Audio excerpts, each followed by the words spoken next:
Welcome back. ಬಿಜೆಪಿಯ ಭೀಷ್ಮ, ಬಿಜೆಪಿಯ ರತ್ನ ಎಲ್.ಕೆ. ಅಡ್ವಾಣಿ ಅವರಿಗೆ ಕೇಂದ್ರ ಸರ್ಕಾರ ಭಾರತ ರತ್ನ ಪ್ರಶಸ್ತಿಯನ್ನು ಘೋಷಣೆ ಮಾಡಿದೆ. ಈ ವಿಚಾರಕ್ಕೆ ಸಂಬಂಧಪಟ್ಟಂತೆ ಸಿಎಂ ಸಿದ್ದರಾಮಯ್ಯ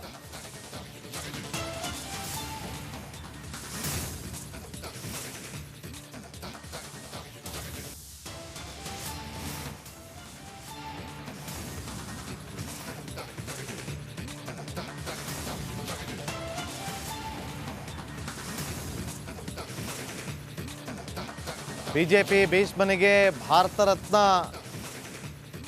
ಘೋಷಣೆಯಾದ ವಿಚಾರಕ್ಕೆ ಸಂಬಂಧಪಟ್ಟಂತೆ ಸಿಎಂ ಸಿದ್ದರಾಮಯ್ಯ ಅವರು ಪ್ರತಿಕ್ರಿಯೆ ನೀಡಿದ್ದಾರೆ. ನೋಡಿ, ಅವರು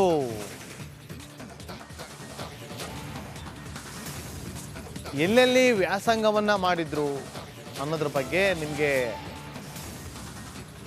ಮಾಹಿತಿಯನ್ನು ನೀವು ನಮ್ಮ ಸ್ಕ್ರೀನ್ನ ಕೆಳಭಾಗದಲ್ಲಿ ಗಮನಿಸ್ಬೋದು. ಯಾವಾಗ ಅವರು ರಾಜಕೀಯ ಜೀವನ ಆರಂಭವನ್ನು ಮಾಡಿದ್ರು, ಹೇಗೆ ಅವರು ರಾಜಕೀಯ ಜೀವನಕ್ಕೆ ಕಾಲಿಟ್ಟರು, ವಾಜಪೇಯಿ ಅವರ ಜೊತೆಗೂಡಿ ಏನೆಲ್ಲ ಶ್ರಮ ಪಟ್ಟಿದ್ದಾರೆ, ಏನೂ ಇಲ್ಲದಿದ್ದಾಗ ಬಿಜೆಪಿಯಲ್ಲಿ ಅವರು ಹೋರಾಟವನ್ನು ಆರಂಭ ಮಾಡ್ತಾರೆ. ಹಗಲಿರುಳು ಶ್ರಮವನ್ನ ಪಟ್ಟಿರ್ತಾರೆ.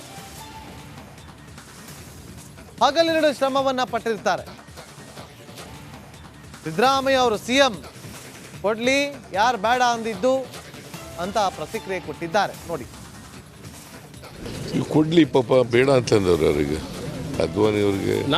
ನಾನು ಇವ್ರಿಗೆ ಪತ್ರ ಬರೆದಿದ್ದೆ, ಈಗ ಶಿವಕುಮಾರ ಸ್ವಾಮೀಜಿಯವರು ಕೊಡ್ರಿ ಅಂತ, ಕೊಟ್ಟಿಲ್ಲ. ಕೊಡ್ಲಿ ಪಾಪ ಬೇಡ ಅಂತಂದವ್ರು ಅವರಿಗೆ, ಅದ್ವಾನಿ ಅವ್ರಿಗೆ. ನಾನು ಇವ್ರಿಗೆ ಪತ್ರ ಬರೆದಿದ್ದೆ, ಈಗ ಶಿವಕುಮಾರ ಸ್ವಾಮೀಜಿಯವರು ಕೊಡ್ರಿ ಅಂತ, ಕೊಟ್ಟಿಲ್ಲ. ಕೊಡ್ಲಿ ಪಾಪ ಬೇಡ ಅಂತಂದವ್ರು ಅವರಿಗೆ, ಅದ್ವಾನಿ ಅವ್ರಿಗೆ. ನಾನು